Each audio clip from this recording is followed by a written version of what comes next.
सनातन परंपरा में नवरात्रि की साधना का 7वां दिन बेहद खास माना गया है, क्योंकि इस दिन देवी के 7वें स्वरूप मां कालरात्रि की पूजा होती है। मां भगवती का यह स्वरूप घनघोर अंधकार के समान काला है।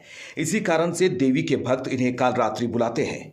हिंदू मान्यता के अनुसार देवी दुर्गा के कालरात्रि स्वरूप की पूजा करने से साधक के जीवन की सारी बाधाएं और भय दूर होते हैं। कालरात्रि की पूजा करने के विधि, मंत्र, नियम और धार्मिक महत्व को जानते हैं। मां कालरात्रि की पूजा करने के लिए साधक को सूर्योदय से पहले उठकर स्नान ध्यान करना चाहिए।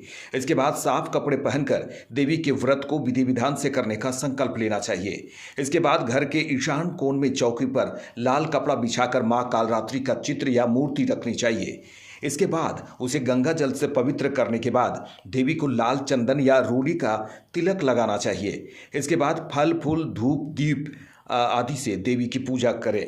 नवरात्रि के 7वें दिन देवी कालरात्रि को गुड़हल का फूल और गुड़ का भोग जरूर अर्पित करना चाहिए। इसके बाद माता के मंत्र, श्लोक या स्रोत आदि का पाठ करें। फिर पूजा के अंत में मां कालरात्रि की पूरी श्रद्धा भाव से आरती करें। नवरात्रि की शक्ति साधना में देवी मंत्र का जाप करना बेहद शुभ और मंगलदायी माना गया है। मान्यता है कि मंत्र का जाप करने से देवी दुर्गा शीघ्र ही प्रसन्न होकर अपने भक्तों पर कृपा बरसाती हैं।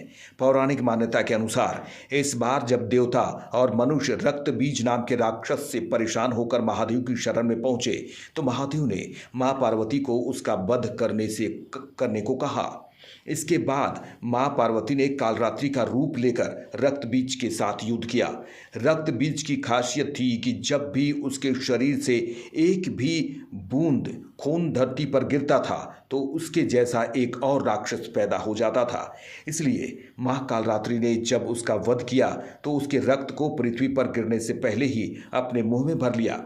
इस तरह मां कालरात्रि ने रक्त बीज का वध करके देवता और मनुष्यों का अभय प्रदान किया।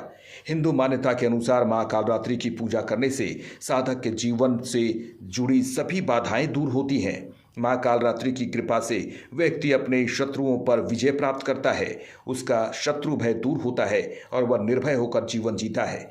हिंदू मान्यता के अनुसार मां कालरात्रि की साधना करने वाला साधक हमेशा बुरी शक्तियों से बचा रहता है और उसे प्रत्येक कार्य में सफलता मिलती है।